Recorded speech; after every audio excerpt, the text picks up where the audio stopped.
Hey friends, it's Amanda here from Fun Hands-On Learning. And today I wanted to show you some activities that I have for my first graders set up for this week. But before I do that, I wanted to show you our new table that we got for the schoolroom. So let me show you that real quick.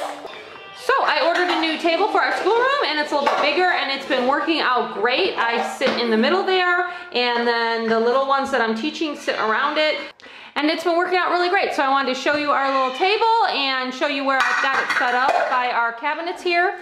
Now I'm going to use this table to show you the activities I have ready for my first grader for this week. And then I will show you the hands-on activities I have for some of my other kiddos, like my preschoolers and my second grader, in videos to come, hopefully, if I can get around to videotaping all of that. All right. Okay guys, so if you can look here, I have been laying out his hands-on activities on these trays with everything that he needs in order to complete the activity. And I got these trays off Amazon. They were a bit expensive. However, they're super sturdy. They're not going anywhere. They're the perfect size that I wanted them to be. We do sometimes use cookie sheets to lay out our activities, but these are much bigger. They're much more, now they're not magnetic like a cookie sheet. So if we are doing something magnetic, I do like to do it on a cookie sheet. However, these trays, they're the best size, and they're just super, super sturdy. Now, they're like $25 for 4 of them. I think it was $24.99. So, like I said, expensive, but I felt like it was really worth it, because what I've been doing is laying out their hands-on activities on these trays, so I have everything ready to go. I don't have to worry about like trying to find everything that I need when we're about to do the activity. So if I do the prep work beforehand, it's been saving us a lot of time. All right, so I'm going to just show you the first mat. It's actually got 2 activities on it. Let me pull it out here. The first mat. Why did I say mat? The first tray. Okay, so if you saw my last first grade video, you already saw these 2 activities that I have on this tray. I'm showing them to you again because I actually added on a second step to these activities using these blocks that you see here. Those blocks connect together and you can make words. So we've been working on consonant blends, and so this mat, you already saw where he matches up the magnets to the correct picture to make the blend. The second activity that you see are beginning blend puzzles, and I showed you these as well in my last video. He has to just put the pictures together and find the word that matches the beginning blend. So for this one, you see sk in skunk, SK, so we repeat that, sk in skunk, SK, then he has to find the word. And then the reason I'm showing you this again is because I added on the blocks to it. So these are, actually they're called snap cubes, I believe. And you take out the snap cubes, and I had him snap them together to make the word. So I added on a third step to this activity. Now, this activity can be found in my Phonics for Reading curriculum if you're looking for it. And he just continued on. He did a whole bunch of them, and I'll show you a quick clip of him working on this activity. The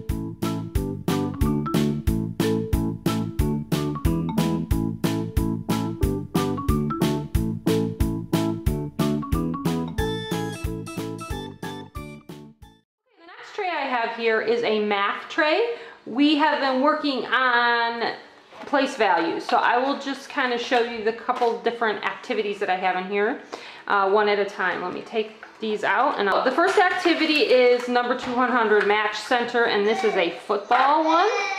And there are 2 different types of cards. There are cards with tally marks that they have to match, and then cards with the dominoes that they have to match. So this not only works on place value, but it also works on counting tally marks, and also works on domino, subsidizing type counting. So what he has to do is he has count the tally marks: 5, 10, 15, 20, 25, 26, 27, 28, 29. So this is the number 29.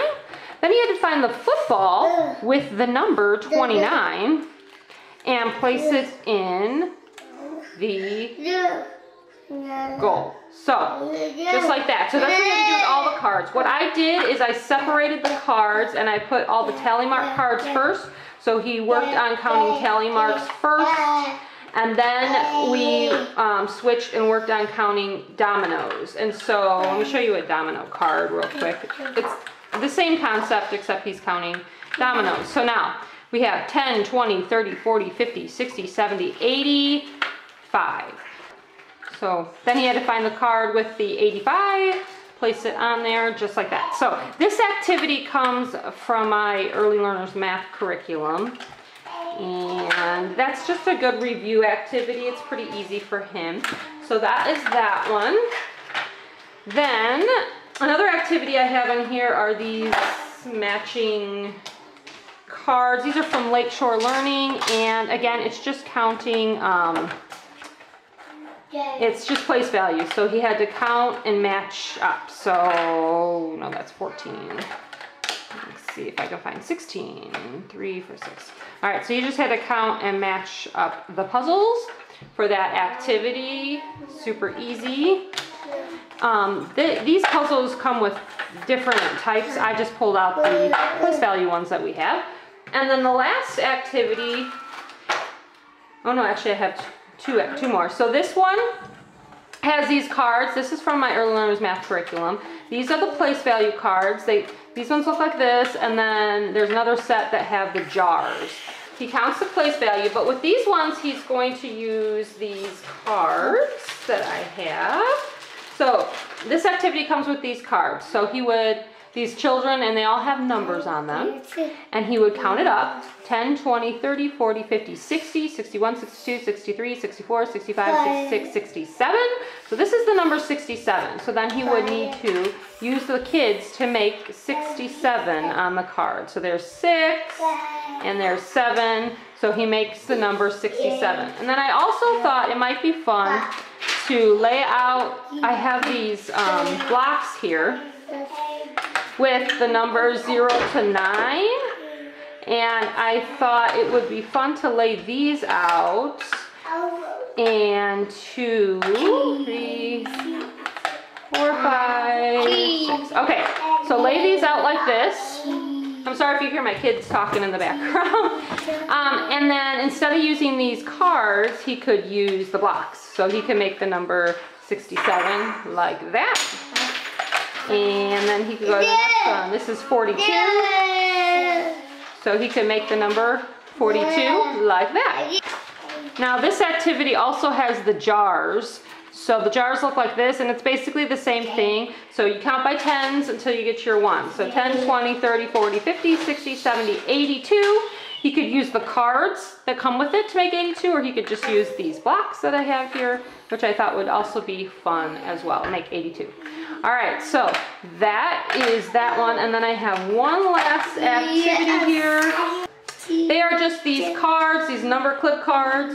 So basically, you clip the number. So this would be 10, 20, 30, 40, 50, 1, 2, 3, 4, 5, 6, 7, 57. So he would clip 57. And there's just all sorts of different ones here. Again, these ones also come from my Early Learners Math curriculum, that same unit on place value. Okay, the next tray I have here is another math tray, and this one is telling time. And it's another skill that we are working on for the next week or two. It's kind of a review because he's pretty good at telling time, but in kindergarten, he just did telling time to the hour and the half hour, so we're kind of adding in telling time to the quarter hour and that kind of a thing. And then we'll do telling time to the minute. So I have 2 activities here for practicing telling time. This one is called Tell Meow the Time. It's a cat. And they have to match up the cat cards to the fish that the cat ate. So this says 8 o'clock. So what he would do then is he would go through, find the 8 o'clock card and place it on just like that, and he'd keep going. So here this one says 11:15, so he has to go through his cards and find 11:15. Now, one fun thing you can do with an activity like this is you could do it on a pocket chart, and I'm going to show you a new little pocket chart that I got recently. All All right, so I already have a green pocket chart that stands up like this one that you're seeing here. This is a blue one. I have a green one that we've had for years and years, and it's starting to get really beat up. So I, at the beginning of this school year, I ordered a new one just so I'd have 2 of them on hand. And that way we can continue on with what we're doing. But I always use these pocket charts that, as you can see here, they stand up on the table like this. So I just found this one off of Amazon, and it's good enough. So what you can do then is instead of just doing these cards on the tray, you can go ahead and do them in a pocket chart like this. So it's kind of cute. And this activity also comes from my Early Learners Math curriculum. There's a unit on telling time. So this comes in that. So anyways, he's going to go through all of these cards and go ahead and match them all up like that, either on the pocket chart here or on the tray. Really doesn't matter either way. And then the other activity that I have in here is these telling time puzzles. Let me move you so you can see. There we go. These telling time puzzles are also from that same unit of the curriculum, and basically all he has to do with these is match them up. So 130, 130, and so on. 330 and 330. Obviously, I'm not going to have them all together like they are right now. Right now, they're matched up because my other son probably did this at some point, and so they're already matched up. So what we'll have to do is we'll have to mix them up, and then he can match those as well and get all of the puzzles put together. So those are the 2 activities I have here for telling time for him. Now, I do get questions sometimes. People will say, well, you know, once you do the activity, is that it? Like, you never do it again? And that's not the case.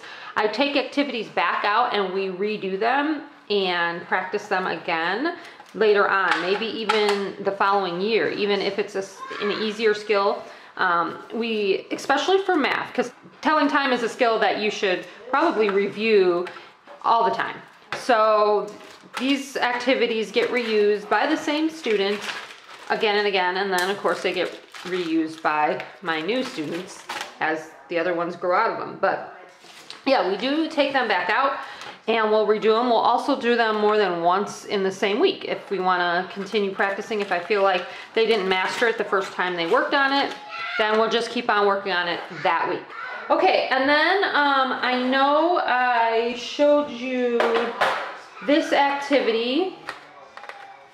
I showed you this activity in my last video on his learning activities, and what he has to do is match up the double consonants in these words. So this word is press, and then he has to match it up. I already pulled out the magnetic letters here that he will have to use for this activity, so it's all ready to go, and then he matches the card up to it. So I wanted to kind of show you how it's been a lot easier prepping these activities beforehand and having them already ready on a tray and having out what we need, so I don't have to go, because before I had the activities taken out and they were in his basket, but I didn't prep everything, so I didn't have the letters out that we would need and so on. And so now I have them prepped, and so this time it's easier because I can just, when we're ready to do the activity, I can just grab the tray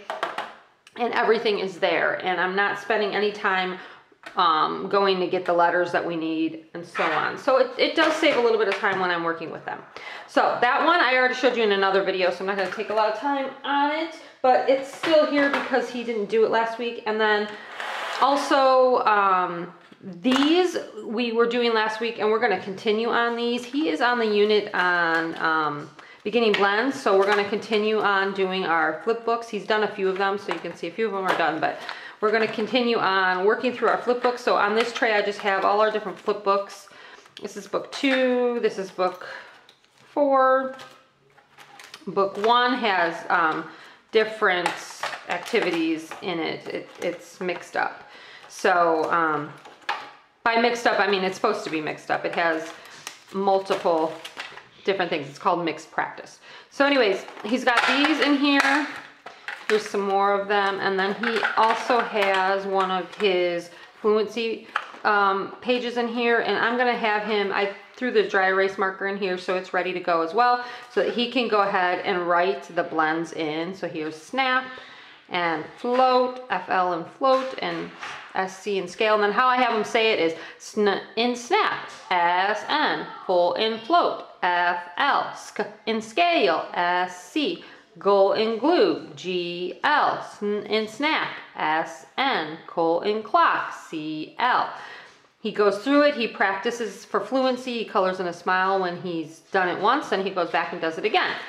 In snap, SM, full and float. You get the idea, then he'll color in the next one. So we practice those blends, we'll practice them just like that, and he'll have to write in the blends on this fluency card here.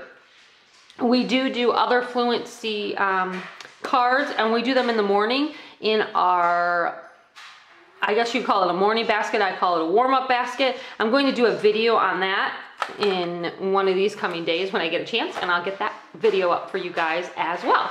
All right, so that's it. Those are the activities that I have laid out on trays for him. And, oh, these are just thrown in there. So they weren't supposed to be in there. So that's what I have ready to go, and yeah, that's it. So a couple of these activities I had already shown you in the last video because we hadn't gotten to them, so I still had them on trays. But that's what he's got ready to go as far as hands-on activities for, these will probably last for about a week. So there you go, guys. Thanks so much for watching, and we'll see you next time. Bye.